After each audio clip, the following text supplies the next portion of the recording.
على رسوله الكريم أما بعد فأعوذ بالله من الشيطان الرجيم بسم الله الرحمن الرحيم باب تعليم الرجل أمته وأهله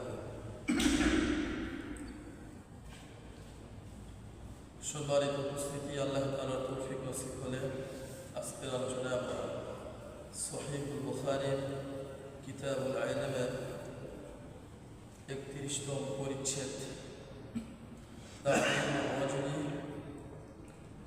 বাবু তা'লিমির রাজুলি আবাতাহু ওয়া আহলাহু।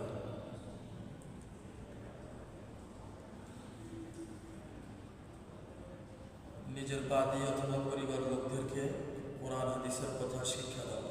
তালিম মানে শিক্ষা দেওয়া।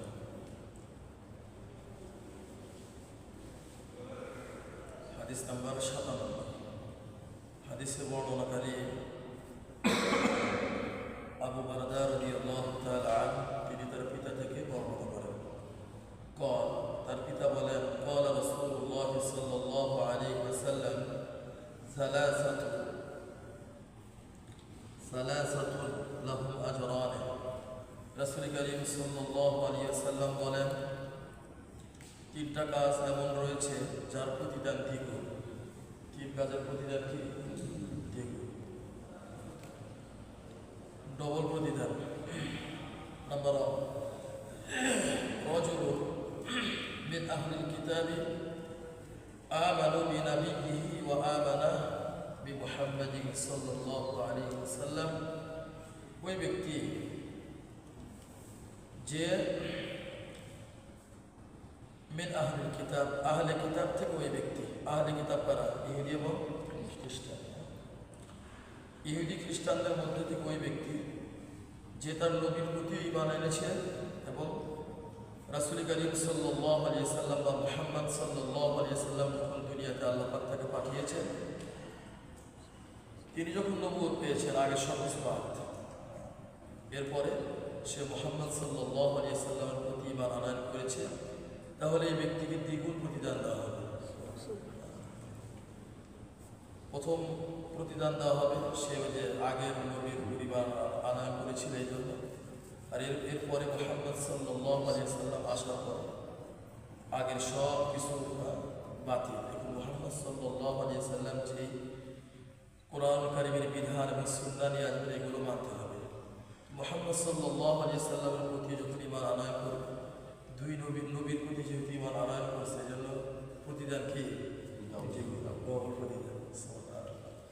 এমন একজন সাহাবী, অনেক সাহাবী ছিল, যেমন আব্দুল্লাহ ইবনে সালাম রাদিয়াল্লাহু তাআলা, তিনি ইহুদি ছিলেন, ইহুদি বড় পণ্ডিত ছিলেন, তাওরাত কিতাব তার মুখস্থ ছিল, তাওরাতের কিতাবের বড় বিশেষজ্ঞ তিনি ছিলেন।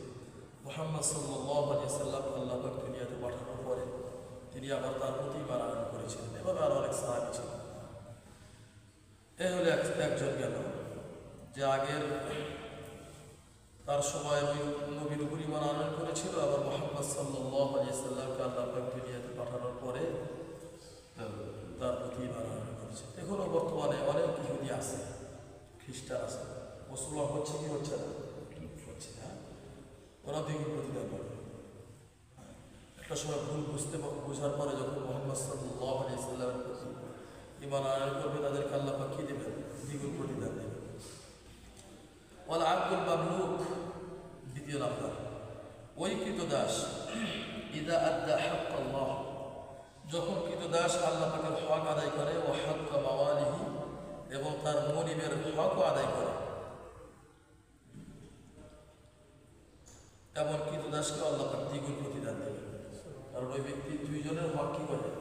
আদায় করে। আল্লাহ পাকের হকও আদায় করে, আবার তার মালিকের হকও আদায় করে। এই দুই হক আদায় করার কারণে আল্লাহ পাক ডবল প্রতিদান দেবে। নাম্বার 3, ওয়ারাজুলুন কানাত ইনদাহু আমাতুন আতাআহু, ওই ব্যক্তি যার কাছে আমাতুন, বাদী আছে। বাদী তো প্রচলন নাই, এজন্য জিনিসগুলো একটু অপরিচিত মনে হয়, যেটা আবার কি বাদী আবার হবে। রাসূল করিম সাল্লাল্লাহু আলাইহি ওয়াসাল্লাম একটা হাদিসের মধ্যে আসছে, আবু হুরায়রা রাদিয়াল্লাহু তাআলা আনহু হাদিসে বর্ণনা করেন, হিন্দুস্তানের সাথে একটা যুদ্ধ হবে। কার সাথে? আমার তো মনে হচ্ছে প্রেক্ষাপট শুরু হতেছে, আমার মনে হচ্ছে আল্লাহু আ'লাম হাদিস। হ্যাঁ, আল্লাহ পাকে ভালো জানে, তবে হাদিসটা সহি, এখন ওটা কীভাবে হবে ওটা আল্লাহ পাকে সবচেয়ে ভালো জানে। হ্যাঁ, আল্লাহ রাসূল সাল্লাল্লাহু আলাইহি ওয়াসাল্লাম বলছেন যে ব্যক্তি হিন্দুস্তানের যুদ্ধে অংশগ্রহণ করবে সে জান্নাতি। এই হাদিসগুলো আলোচনা করা দরকার। তো আবু হুরায়রা রাদিয়াল্লাহু তাআলা বলেছিলেন, ইয়া রাসূলুল্লাহ সাল্লাল্লাহু আলাইহি ওয়াসাল্লাম, আমার যদি সামর্থ্য থাকে হামাগুড়ি দিয়ে হলে যুদ্ধ অংশগ্রহণ করব, যদি আমি এই সময় বেঁচে থাকি। কারণ জিহাদ এমন একটা জিনিস, আপনি সবে মাত্র মুসলমান হয়েছেন, কিচ্ছু করেন না, আপনি শহীদ হবেন তো জান্নাতে চলে যাবেন। নামাজও লাগবে না, কিচ্ছু লাগবে না, রোজাও লাগবে না, যাকাতও লাগবে না, যদি আপনার নিয়তটা খালেস থাকে। আর যদি আপনি শাহাদাত বরণ করতে পারেন একমাত্র লিল্লাহ, আল্লাহ পাকের জন্য, তাহলে কোথায় চলে যাবেন? জান্নাতে চলে যাবেন। আবু হুরায়রা রাদিয়াল্লাহু তাআলা বলেছিলেন, ইয়া রাসূলুল্লাহ সাল্লাল্লাহু আলাইহি ওয়াসাল্লাম, আমি যদি বেঁচে থাকি এবং আমার যদি সামর্থ্য থাকে হামাগুড়ি দিয়ে হলে আমি জিহাদে অংশগ্রহণ করব। তো হবে এটা কি পৃথিবীর অন্য কোনো পলিটিশিয়ান পার্সন করছে, অন্য কোনো রাজনীতিবিদ দিচ্ছে? এটা তো ওই ব্যক্তির কথা যে ব্যক্তি জীবনে কোনোদিন মিথ্যা কথা বলে। আর আল্লাহ পাক বলছে, ওয়া ইয়ানতিকু আনিল হাওয়া ইন হুয়া ইল্লা ওয়াহয়ুন ইউহা। তিনি নিজের পক্ষ থেকে কোনো কথা বলেন না, তিনি তো ওই কথাই বলেন যা আমি বলতে পারি, যা আমি ওহি নাজিল করি। ওহির আবার বিভিন্ন ক্যাটাগরি আছে। কোরআনুল কারীমের মধ্যেও যেগুলো কথা আছে সেগুলো ডাইরেক্ট আল্লাহ পাকের কথা। আমার এমন অনেক কথা আছে যেগুলো আল্লাহ পাকের কথা, কিন্তু কোরআনুল কারীমে আসে না, হাদিসে কুদসি বলা হয়। কি বলা হয়? হাদিসে কুদসি। আর রাসূল করিম সাল্লাল্লাহু আলাইহি ওয়াসাল্লাম জীবনে যত কথা বলেছেন সবগুলো কথা কার কথা? এটা হবে, এটা কি হবেই হবে। মাথা তো আমরা যারা জীবিত আছি, যদি আমাদের জীবন দশা এটা হয় হাদিস, ইনশাআল্লাহ কেউ সবাই বলে এটা আমার না থাকবে, এবং যেমন হল আবু হুরায়রা রাদিয়াল্লাহু তাআলা কোথায় সেই মদিনাতুল মুনাওয়ারা ছিলেন, কোথায় সেই হিন্দুস্তান, তিনি কথা ব্যক্ত করলেন যে ইয়া রাসূলুল্লাহ, আমার যদি সামর্থ্য থাকে, আল্লাহ যদি তৌফিক দান করেন, আমি যদি জীবিত থাকি হামাগুড়ি দিয়ে হলেও আমি এই জিহাদে অংশগ্রহণ করব। কারণ এখানে অংশগ্রহণ করলে জান্নাত পেয়ে যাবে। আর আমাদের তো বাড়ি কাছে নাকি বলে, বেশি দূরে না তো, আমাদের সকলের মনে এটা তামান্না রাখা দরকার। এটা তামান্না রাখা কি দরকার? এই কথাগুলো কোথেকে আসতো?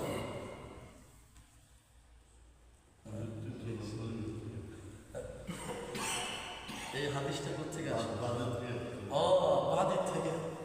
দেখুন বাদি তো নাই, এই জন্য আমরা জিনিসগুলো বুঝি না, কিন্তু অচিরে এটা প্রচলন হবে। কি হবে? এটা হয়ে যাবে, এটা আবার হবে, আবার সে আগের যুগ চলে আসবে। হাদিসের মধ্যে আসে সর্বোত্তম বাহন ঘোড়া। এই হাদিসগুলো শেষ জামানা সর্বোত্তম বাহন কি হবে? ঘোড়া হবে। এগুলো হাদিস অ্যানালাইসিসগুলো বোঝা যায়। এই যে আমরা সব অত্যাধুনিক যা কিছু দেখছি এগুলো একটা সময় থাকবে। এগুলো তো সব ঝুলন্ত। এগুলো কি ঝুলন্ত? এক স্যাটেলাইটের এক তার কেটে দিলে এক সব মুহূর্তের মধ্যে ভ্যানিশ হয়ে যাবে। দেখছেন না ভাই যে ইয়ের মধ্যে এই বন্ধ করে দিচ্ছিল ইন্টারনেট, পুরা বাংলাদেশ অসম। এগুলো সব ঝুলন্ত অবস্থায় আছে। কি অবস্থা আছে ভাই? ঝুলন্ত অবস্থায় আছে। ওই হাদিসগুলোর অ্যানালাইসিসগুলো বোঝা যায় যে আবার ফিরে আসবে সেই আগে সেই যুগ। তো বাদির বিষয়টা ফিরে আসবে, তখন মাসলাগুলো খুব ভালো করে বুঝে আসবে। এখন একটু অস্পষ্ট আর অপরিচিত, মানে প্রচলন নাই। তো তাহলে 3 নাম্বার, ওই ব্যক্তি যে ব্যক্তির কাছে বাদী থাকবে এত আহ, এবং সে যদি তার সাথে একান্ত মিলিত হয়।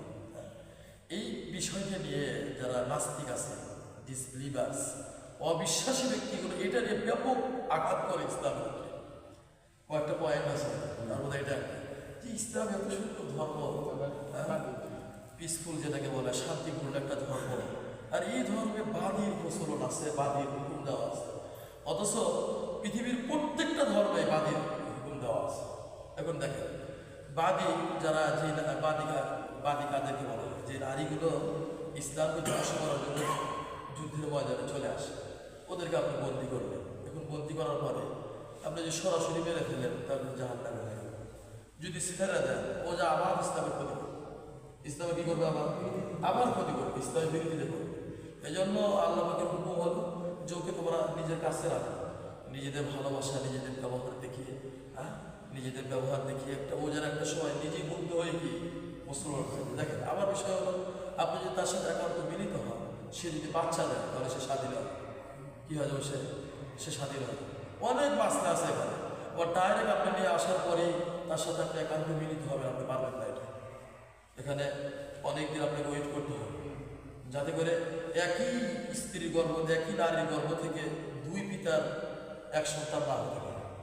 হ্যাঁ, এই জন্য আপনাকে অনেক মাসলা মাসাইল আছে। এক্ষেত্রে আপনারা পড়তে পারেন, আদি বাসাদের একটা বই আছে,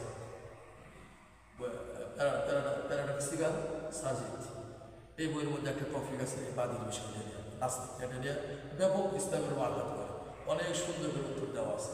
আর একটা বই আছে ডবল স্ট্যান্ডার্ড, মুনাফিকদের সকলই, অনেক মুনাফিক মানে মুসলমানও আছে, এগুলো নিয়ে ইসলামের উপর একটা সময় কথা বলতো, এখনো আছে, বলে ছিল না বাংলাদেশে, বহুত মানুষ এই টপিকগুলো নিয়ে কি কথা বলে। কারো যদি সামর্থ্য থাকে, পারলে দুইটা বই, একটা বই কিনে, দুইটা পারলেই কিনে, ডবল স্ট্যান্ডার্ড আর একটা কি প্যারাডক্সিক্যাল সাজিদ, বিষয়গুলো পড়া দরকার আমাদের। কারণ এই আপনি যখন মানুষের সম্মুখীন হবেন, গিয়ে যদি আপনি প্রশ্ন করে আপনি ব্যবসায় খায় উত্তর দিতে পারবেন না। এই বইগুলো যদি আপনার পড়া থাকে, আপনি উত্তর দিতে পারবেন। কী দিতে পারবেন? উত্তর দিতে পারবেন। এই জন্য বাড়ির বিষয়গুলো নিয়ে অনেক সুন্দর সুন্দর এবং যুক্তির আলোকে আনসার দেওয়া আছে বইগুলোর মধ্যে। আচ্ছা, 3 নম্বর ব্যক্তি যাকে ডবল প্রতিদান দেওয়া হবে, ওই ব্যক্তি যার কাছে বাদী আছে, হ্যাঁ, এবং তার সাথে সে নির্জনে মিলিত হয়। ফাআদ্দাবাহা আহসানা তা'দীবাহা, এবং ওই ব্যক্তি তাকে উত্তম চরিত্র শিক্ষা দেয়, উত্তম চরিত্রে তাকে গড়ে তোলে। ওয়াআল্লামাহা ফাআহসানাহা তা'লীমাহা, এবং উত্তম শিক্ষা শিক্ষিত করে, উত্তম চরিত্র দান করে, আবার কি করে, উত্তম শিক্ষা শিক্ষিত করে। সুম্মা আতাকাহা, এরপর সে তাকে আজাদ করে দেয়, স্বাধীন করে দেয়, যা আমি তোকে স্বাধীন করে দিলাম। এই যে স্বাধীন করে দেওয়ার বিষয়টা, এগুলো কিন্তু অন্যান্য ধর্মে নেই। এবং সুন্দর শিক্ষা দেওয়া, ভালো চরিত্রে গঠন করা, ফাতাজাওয়াজাহা, উত্তম শিক্ষা দিল, সুন্দর চরিত্রে গঠন করলো এবং তাকে স্বাধীন করে দিয়ে তাকে বিবাহ করলো। কী করলো? তাকে বিবাহ করলো। দেখছেন ইসলাম কত সুন্দর ধর্ম। তাকে নিজের স্ত্রীর অধিকার দেওয়ার অনুমতি ইসলাম বলে যে তুমি তাকে বিবাহ করো। ওই ব্যক্তি যদি বিবাহ করে তাহলে আল্লাহ রাসূল সাল্লাল্লাহু আলাইহি ওয়াসাল্লাম ফালাহু আজরান, ওই ব্যক্তি দ্বিগুণ প্রতিদান। কত প্রতিদান? দ্বিগুণ। কয় শ্রেণীর ব্যক্তি পেলেন? 3 শ্রেণী। নাম্বার 1, ওই আহলে কিতাব, ইহুদি বা খ্রিস্টান, যে তার সময়ের নবীর উপরেও ইহুদিরা যারা মুসা আলাইহিস সালাম বা তাদের নবীর প্রতি ঈমান আনয়ন করেছিল, আর যারা খ্রিস্টান ঈসা আলাইহিস সালামের প্রতি ঈমান আনয়ন করেছিল, কিন্তু মুহাম্মদ সাল্লাল্লাহু আলাইহি ওয়াসাল্লাম চলে আসার পরে তার প্রতি ঈমান আনয়ন করে, দুই নবীর প্রতি ঈমান আনয়ন করার কারণে ডবল প্রতিদান। নাম্বার 2, ওই কৃতদাস যে আল্লাহ পাকের হক আদায় করে, আবার তার মালিকের হক আদায় করে, লাহু আজরান, এই ব্যক্তিরও প্রতিদান কত? দ্বিগুণ। নাম্বার 3, ওই ব্যক্তি যার কাছে বাদী আছে, সে তাকে উত্তম চরিত্র গঠন, উত্তম চরিত্র শিক্ষা দেয় এবং উত্তম শিক্ষায় শিক্ষিত করে এবং তাকে আজাদ করে দেয়, এরপরে তাকে বিবাহ করে, তাহলে ব্যক্তি প্রতিদান কত? দ্বিগুণ। ইসলাম এটা বলে না যে তুমি তাকে ব্যবহার করো, তাকে ছেড়ে দাও, এটা বলে না ইসলাম। না, ইসলাম বলে তাকে উত্তম শিক্ষা দাও, উত্তম চরিত্র শিক্ষা দাও, তাকে স্বাধীন করে দাও, তারপরে তাকে বিবাহ করো, তাহলে তোর প্রতিদান কত? দ্বিগুণ।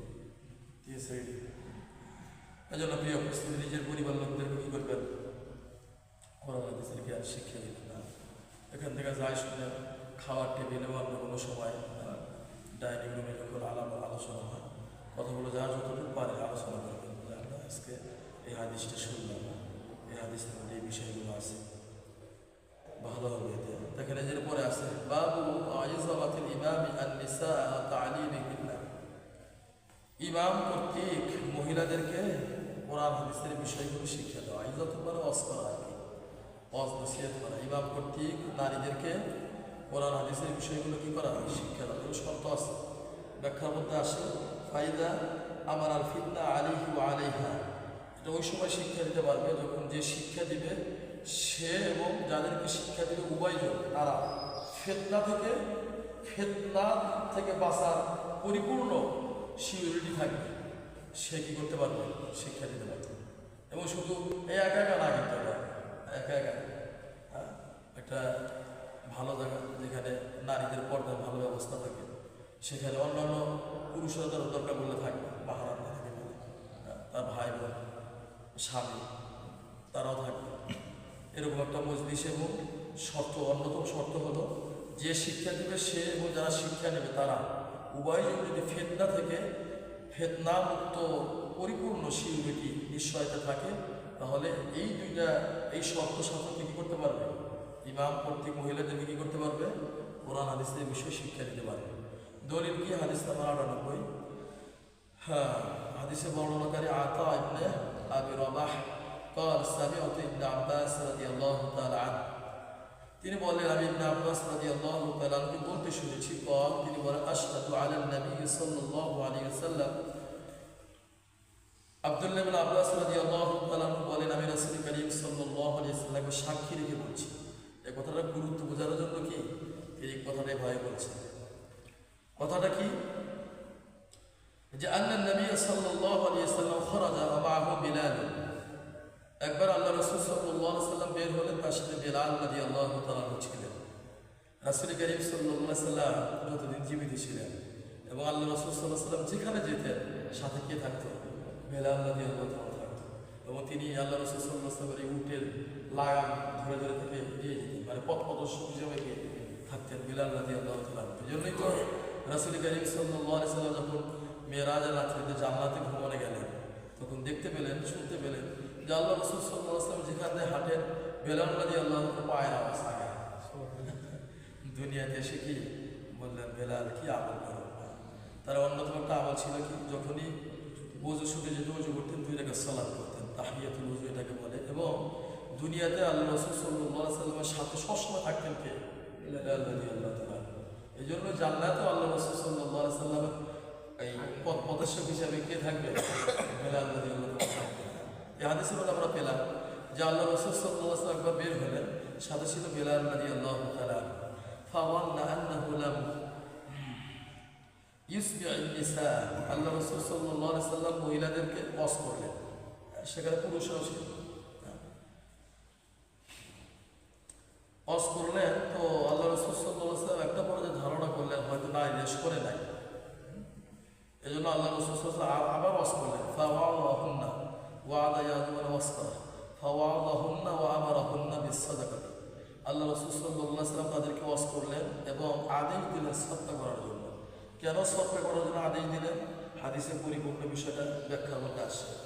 আল্লাহ রাসূল সাল্লাল্লাহু আলাইহি ওয়াসাল্লাম বললেন, ইন্নী রাআইতুকুন্না আকসারা আহলিন নার, হে নারীরা, আমি তোমাদের অধিকাংশ অনেক নারীকে জাহান্নামে দেখেছি। নারীদের মধ্যে অধিকাংশ নারীকে কি দেখছেন? জাহান্নাম। আল্লাহ রাসূল সাল্লাল্লাহু আলাইহি ওয়াসাল্লাম দেখছেন যে নারীরা জাহান্নাম। কেন? 2টা কারণ। লিআন্নাকুন্না তাকসুরনাল লা'না ওয়া তাকফুরনাল আশীর, কেননা তোমরা অধিক পরিমাণে লানত করো, কি করো? খালি অভিশাপ দেয়। এটা কিন্তু নারীদের একটা বৈশিষ্ট্য। নারীরা কি করে? কোথায় কোথায় কি করে? অভিশাপ মরেও না, এটা হয়ও না, ওটা হয়ও না। দেখুন একটু উলট পুলট হলেও কি করে? খালি অভিশাপ দেয়। নিজেরা আপন স্বামী অভিশাপ, আপন সত্তা তা অভিশাপ মরেও না। তাহলে এটা নারীদের একটা বদ্ধ। আর 2 নাম্বার, স্বামীর অকৃতজ্ঞতা। সারা জীবন মনে করেন যে বিয়ে করছেন 25 বছর হয়ে গেছে, প্রত্যেক ঈদে কাপড় দিচ্ছেন, প্রত্যেক ঈদে দিচ্ছেন, এক ঈদে দিতে পারেন নাই, তারপরে আসি কিছুই পাইলাম না, এই কথাটা বলে সব নারী আল্লাহ মোহাম্মদ কিছু কিছু নারী ভালো আছে, হ্যাঁ, ম্যাক্সিমাম নারীর কি মানে আকসার মানে অধিকাংশ নারীদের বৈশিষ্ট্য এটা। তখন রাসূল কারীম সাল্লাল্লাহু আলাইহি ওয়াসাল্লাম তাদেরকে বললেন, দেখো যেহেতু তোমাদের এই 2টা বৈশিষ্ট্য আছে, হ্যাঁ, আর এই কারণে আমি দেখেছি তোমরা অধিকাংশ জাহান্নামী, সুতরাং আমি তোমাদেরকে আদেশ দিচ্ছি দান সৎকা করো। কী করো? বেশি বেশি করে কী করো? দান সৎকা করো। দান সৎকা করলে আল্লাহ মাফ করে দিতে পারে, কারণ ওই দানের বদৌলতে তোমাদের ওই গুণাগুলো কি আল্লাহ কাটিয়ে দেবে। এই জন্য বললেন যে তোমরা দান সৎকা করো। তখন কি হলো? তাহলে এই যে হাদিসের যেটা ভূমিকার সাথে মিল পেলাম কি পেলাম না? রাসূল কারীম সাল্লাল্লাহু আলাইহি সাল্লাম নারীদের কি করেছে? অস্ত্র সিদ্ধ করছে, কিন্তু শর্ত আছে। শর্ত হলো যে ওয়াজ করবে তারও নিরাপদ থাকতে হবে 100 যে কোনো ফিতনায় জড়িয়ে পড়বো না। ও যারা ওয়াজ করবে তারাও 100 কি নিরাপদ থাকতে হবে, যে তারাও কোনো কি ফিতনায় জড়িয়ে পড়বে। এবং বিশেষ করে পুরুষদের সেখানে তার মাহারা মানে স্বামী বা ভাই বা অন্য কেউ কি এই শর্ত সাপেক্ষে আল্লাহ রাসূল সাল্লাল্লাহু আলাইহি ওয়াসাল্লাম তাদের ওয়াজ করেছে। আচ্ছা, এই দান সৎকার যখন আদেশ দিলে তখন কি হলো? ফাজাআলাতিল মারআতু তুলকি আল কুরতাহ আল খাতিমা। বুঝেন না? রাসূল কারীম সাল্লাল্লাহু আলাইহি ওয়াসাল্লাম বলছেন আর কি নারীরা বসে থাকতে পারে, তখন নারীরা এই যে কানের দুল হাতের আংটি পর্যন্ত খুলে ফেলে দিতেছে। আর বিলাল ইয়াখুযু ফি তারফিহি সাওবিহি, আল বিলাল রাদিয়াল্লাহু তাআলা লোকগুলো কাপড়ের মধ্যে তুলতেছে। তাহলে হাদিস থেকে কি পেলাম আমরা? নারীদের যায় বস্ত্র করা কি আছে? জায়েজ আছে। আসলে ব্যবস্থা করা দরকার বিষয়গুলো। নারীরা আসলে অনেক থেকেই বলছি যে বিশেষ করে জুমার নামাজ আসতে পারে না তারা। জুমার নামাজে দেখা যায় প্রত্যেকটা জুমা একটা প্রেক্ষাপট অনুযায়ী কি হয় আলোচনা প্রেক্ষাপট অনুযায়ী। তাহলে দেখা যায় একটা খতিব সাহেব এটা খুব লক্ষ্য রাখি যে এই এক সপ্তাহের মধ্যে বা আগামী সপ্তাহের মধ্যে কী কী আমলের বিষয় আছে, এখন নাও এই নেই বর্তমানে কী চলতেছে, এই জিনিসগুলো নেই তার সামর্থ্য অনুযায়ী কী করে আলোচনা করার চেষ্টা করে। এই আলোচনা করে তারা শুনতে পায়। এই জন্য নারীদেরও ব্যবস্থা করা দরকার, মানে শর্ত সাপেক্ষে। কী সাপেক্ষে? শর্ত সাপেক্ষে। যদি যারা বর্তমান আছে হবে যারা বা জানি না ব্যবস্থা করতে পারে দরকার বললে নারীদের উপরে চলে গেল। ঢাকা কিছু মধ্যে তো আসছে, কোথায় চলে গেল? উপর তো পুরা বসে ফাঁকা, পুরা বসে ফাঁকা। না পুরুষ থাকলে যারা মাহারাম আছে ভাই বোন তারা বেশি থাকবে, তো আশা করি ফেল দেওয়ার বলে কি থাকবে না, আশাটা থাকবেই না, আশা করা যায় আর কি। এরকমভাবে করলে করা দরকার আসলে। দেখবে এগুলো না করার কারণে নারীরা অনেক সঠিক বিষয় জানে না। এমনি এক নারী এসে আমাদের এলাকায় এক নারী পত্রিকা দ্বারা এসে বললে সঠিক কথা বললে তাও তো হয়, সঠিকটা বলে কি আছে কথাবার্তা বলে যার কোনো রেফারেন্স নাই, কোনো ভিত্তি নাই। বিশেষ করে কিছু বই আছে এইসব বইয়ের কথাবার্তা বলে। তো আমরা কিছুদিন শুনলাম, শোনা পরে পরে এগুলো পরে এটা বন্ধ করে দিচ্ছি। আবার আমরা বিষয়টা উপলব্ধি করলাম যে আসলে দোষ তো আমাদের। আমরা যদি এগুলো চালু রাখতাম তাহলে যেটা হতো না। ওরা নারীরা অবজেকশন করেছে যে তোমরাও আমাদের কিছু শোনাইবা না, আমাদের কিছু শোনাইবো তাও দিবা না, সমস্যা।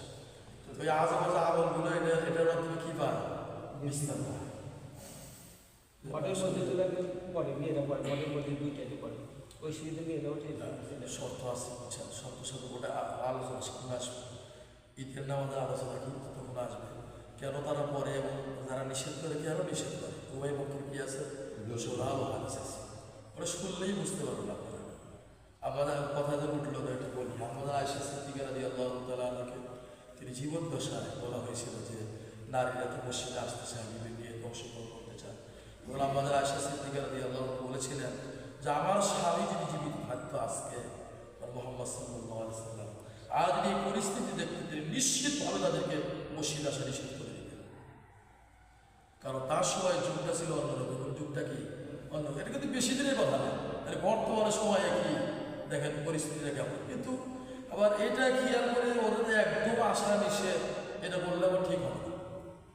ওদেরকে বিভিন্ন রাখা কি দরকার, ওই বিষয়টা আমরা এইসব লোকেরা আলোচনা করব। যারা দলিল হিসাবে পেশ করে তাদের দলিল এই সহিহ বুখারীতে আছে, এই জন্য তারাও কি দেয় রেফারেন্স দেয়, সেটা আমরা ওখানে বিস্তারিত ইনশাআল্লাহ আলোচনা করব। নারীদের যদি এভাবে করা যায়, আশা করি মসজিদ যদি এভাবে করা যায় দিনের বেলা প্রোগ্রামটা রাখা হবে এবং পুরুষরাও থাকলো নারীর উপরে থাকবে, করলে আশা করা যায় ইনশাআল্লাহ ফেতনা হবে না। আচ্ছা, আর একটা হাদিস মনে শেষ করে দিই না, তো হাদিস একটু বেশি করে এই জন্য নিই যে কারণ হাদিস তো অনেক একটা হাদিস বাবু হিরসি আলাল হাদিস, হাদিসের প্রতি আগ্রহ, হাদিসের প্রতি কি প্রবল আগ্রহ। হাদিস নাম্বার 99, হাদিসের বর্ণনাকারী আবু হুরায়রা রাদিয়াল্লাহু তাআলা তিনি বলেন যে ইয়া রাসূলুল্লাহ সাল্লাল্লাহু আলাইহি সাল্লাম, তিনি বললেন হে আল্লাহ রাসূল সাল্লাল্লাহু আলাইহি সাল্লাম, মান আসআদুন নাস বিশফাআতি ইয়াউমাল কিয়ামা, কিয়ামতের দিন আপনার সুপারিশ গ্রহণে আপনার কোন ব্যক্তি, আসআদু মানে সৌভাগ্যবান, আপনার সুপারিশ পেয়ে কোন ব্যক্তি সৌভাগ্যবান হবে, কিয়ামতের ময়দানে কোন ব্যক্তি আপনার সুপারিশ পেয়ে সৌভাগ্যবান হবে। قال رسول الله صلى الله عليه وسلم لقد ظلمت يا أبا هريرة, আল্লাহ রাসূল সাল্লাল্লাহু আলাইহি ওয়াসাল্লাম বললেন হে আবু হুরায়রা, আল্লাহ ইয়াসআলুনি আন হাযাল হাদিস আহাদুন আউওয়ালা মিনকা, আমি আগেই ধারণা করেছিলাম যে এই হাদিস তোমার পূর্বে আমাকে কেউ জিজ্ঞাসা করবে না। আমি এটা আগেই ধারণা করেছিলাম, কারণ আবু হুরায়রা রাদিয়াল্লাহু তাআলার মধ্যে হাদিস শোনার এবং হাদিস শোনার কি ব্যাপক আগ্রহ ছিল। আপনারা নিশ্চয় জানেন তিনি কিন্তু মুসলমান হয়েছিলেন অনেক পরে, কিন্তু আগের কাতারে মুসলমান না তিনি, কিন্তু যখন থেকে তিনি মুসলমান হয়েছেন ওদিন থেকে আর বাড়িতে থাকতেন, এই আস্তার সুফা আছে না, ওখানে সবসময় করে থাকতেন।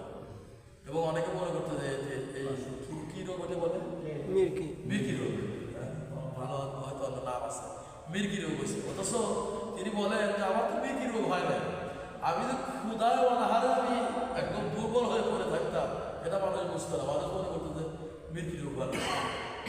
তো খাওয়া না পাওয়ার কারণে আল্লাহ রাসূল সাল্লাল্লাহু আলাইহি ওয়াসাল্লাম দরবারে এইভাবে পড়ে থাকতেন, তিনি খাওয়া মূলত কি পরিমাণ আগ্রহ ছিল হাদিসের দিকে। এই জন্য আল্লাহ রাসূল সাল্লাল্লাহু আলাইহি ওয়াসাল্লাম এখানে বলতেছেন, আবু হুরায়রা তুমি যে আমাকে জিজ্ঞাসা করলে কিয়ামতের দিন আমার শাফাআত লাভ করে কোন ব্যক্তি ধন্য হবে, আমি জানতাম এই হাদিস তোমার আগে কেউ আমাকে হাদিস জিজ্ঞাসা করবে, কারণ আমি জানি তোমার হাদিসের ব্যাপারে ব্যাপক আগ্রহ আছে। লিমা রাআইতু মিন হিরসিকা আলাল হাদিস, কারণ আমি দেখেছি তোমাকে হাদিসের প্রতি অনেক আগ্রহ তোমার। শোনো কোন ব্যক্তি বা সুপারিশ লাভ করে ধন্য হবে। আসআদুন নাস বিশফাআতি ইয়াউমাল কিয়ামা, কিয়ামতের দিন আমার সুপারিশ লাভ করে সৌভাগ্যবান হবে ওই ব্যক্তি মান ক্বালা লা ইলাহা ইল্লাল্লাহ খালিসান মিন কলবি আও নাফসিহি, যে ব্যক্তি ইখলাসের সাথে লা ইলাহা ইল্লাল্লাহ করবে ওই ব্যক্তি আমার শাফাআত লাভ করে ধন্য হবে। মানে ইখলাসের সাথে কালেমাটা কি আর একটা হাদিসের মধ্যে আসে, আল্লাহ রাসূল সাল্লাল্লাহু আলাইহি ওয়াসাল্লাম বলেছেন মান ক্বালা লা ইলাহা ইল্লাল্লাহ মুখলিসান দাখালাল জান্নাহ, যে ব্যক্তি ইখলাসের সাথে লা ইলাহা ইল্লাল্লাহ করবে ওই ব্যক্তি জান্নাতে চলে যাবে। কিলা ইয়া রাসূলুল্লাহ মা ইখলাসিহা, রাসূল কারীম সাল্লাল্লাহু আলাইহি ওয়াসাল্লামকে বলা হলো ইখলাস কি জিনিস? ক্বালা আন তাহজিসাহু আন মাহারিমিল্লাহ, রাসূল কারীম সাল্লাল্লাহু আলাইহি ওয়াসাল্লাম বলে দিলেন যে আল্লাহ পাক যে সকল কাজ করতে বলছে ওই সকল কাজ করা এবং তিনি যা নিষেধ করেছে ওই সকল কাজ থেকে বিরত থাকা। তাহলে দেখেন ইখলাসটা কালেমা পড়া কিন্তু সহজ জিনিস না। ইখলাসটা কালেমা পড়ার অর্থ কি? আল্লাহ পাক যা করতে বলছেন তা করা এবং তিনি যা নিষেধ করেছেন তা থেকে বিরত থাকা। এক কথা বলে সব চলে খাত ছাড়া কথা, যা নিষেধ করছে বিরত থেকে যা করতে বলছেন সেগুলো করা, এর নামে কি ইখলাস থেকে কালেমা পড়া, কারণ আমি কি ইখলাস থেকে কালেমা। আচ্ছা বিষয়টা হলো সুপারিশের লম্বা আলোচনা। আল্লাহ রাসূল সাল্লাল্লাহু আলাইহি ওয়াসাল্লাম থেকে আসলে এক প্রকারের সুপারিশের কথা বলছে, যে ডক্টর মোহাম্মদ আরিফি, আব্দুর রহমান আরিফি দামাত বারাকাতুহু, অনেক সুন্দর একজন লেখক এবং তার বইগুলো এতটাই চমৎকার। এনজয় ইউর লাইফ একটা বই আছে তার লিখে দেয়, আরেকটা বই আছে দ্য লাস্ট ওয়ার্ড মানে আখেরাত, বইয়ের নাম কি আখেরাত। এই বইয়ের মধ্যে আছে সেই শাফাআতের অনেক প্রকার আছে, 8টার মতো প্রকার উল্লেখ করছে, তার মধ্যে এটা একটা প্রকার। সর্বপ্রথম সুপারিশ আল্লাহ রাসূল সাল্লাল্লাহু আলাইহি ওয়াসাল্লাম করবেন, এই সুপারিশের ফল সবাই ভোগ করবে। ইভেন আদম আলাইহিস সালাম থেকে নিয়ে আল্লাহ রাসূল সাল্লাল্লাহু আলাইহি ওয়াসাল্লাম পর্যন্ত যত নবী রাসূলগণকে আল্লাহ পাঠিয়েছিলেন তারাও এই সুপারিশের ফল ভোগ করবে।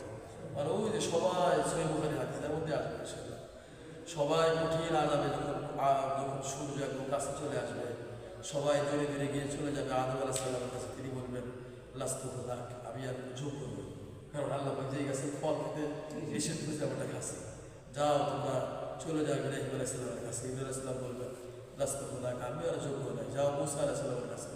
মূসা আলাইহিস সালাম বলবেন আমি তো দুনিয়াতে এক মুশরিক মানুষ মেরে আছি, আমি আর যোগ্য নই। যোগ্য নই, যাও ঈসা আলাইহিস সালামের কাছে। ঈসা আলাইহিস সালাম বলবেন আমি এটা করতে পারবো না, তবে এক ব্যক্তির কথা আমি বলে দিতে পারি, তিনি পারবেন। তিনি কি? মুহাম্মাদুর রাসূলুল্লাহ সাল্লাল্লাহু আলাইহি ওয়াসাল্লাম। কারণ গফারাল্লাহু লাকা মা তাকাদ্দামা মিন যামবিক, আল্লাহ পাক তার অতীত ভবিষ্যতের সবগুলো মাফ করে দিয়েছেন। এটা কোরআন কারীমের আয়াত। হ্যাঁ, রাসূল কারীম সাল্লাল্লাহু আলাইহি ওয়াসাল্লামের কাছে আসার পরে আল্লাহ রাসূল সাল্লাল্লাহু আলাইহি ওয়াসাল্লাম নিষেধ করবেন না, তিনি সেজদায় লুটিয়ে পড়বেন। তিনি বলেছেন যে ওই সময় আমি কি প্রশংসা করবো এটা আমি এখন বলতে পারতেছি না, আল্লাহ আমাকে আমার মাথার মধ্যে দিয়ে দিন, এই কথাগুলো বলে আমি তার প্রশংসা করবো। আল্লাহ পাক বলবেন ইরফা রাসা, নবী হে মাথা ওঠান, হ্যাঁ, কুল তুসআল, যা বলবে সব শোনা হবে, হ্যাঁ, ইশফা তুশাফা, যা সুপারিশ করবে সব কবুল করা হবে। তখন আল্লাহ রাসূল সাল্লাল্লাহু আলাইহি ওয়াসাল্লাম বলবেন আল্লাহ দয়া করে বিচার কাজ শুরু করে দেন। এই প্রথম সুপারিশ, এই সুপারিশের ফল কি? সবাই ভোগ করবে। দ্বিতীয় আর একটা সুপারিশ, সেটা হলে জান্নাতীতে জান্নাতের ফয়সালা করে দেওয়া হবে, জাহান্নামীতে জাহান্নাত ফয়সালা করে দেওয়া হবে। জান্নাতি লোকগুলো জান্নাতের গেটে এসে দেখবে জান্নাত তালা থাকে, লক করা, খোলার কোনো উপায় নেই। ওই হাদিসের মধ্যে আসে, মুসলিম শরীফের হাদিসের মধ্যে সবাই চলে যাবে আদম আলাইহিস সালামের কাছে। আদম আলাইহিস সালাম কথাটাই বলবে যে আমি আর যোগ্য না। মুসা আলাইহিস সালাম বলে আমি আর যোগ্য না। ইব্রাহিম আলাইহিস সালাম বলে আমি আর যোগ্য না। পরিশেষে আমাদের নবী হযরত মুহাম্মদ সাল্লাল্লাহু আলাইহি ওয়াসাল্লামের কাছে আসার পরে তিনি বলবেন হ্যাঁ, এই কাজের যোগ্য আমি।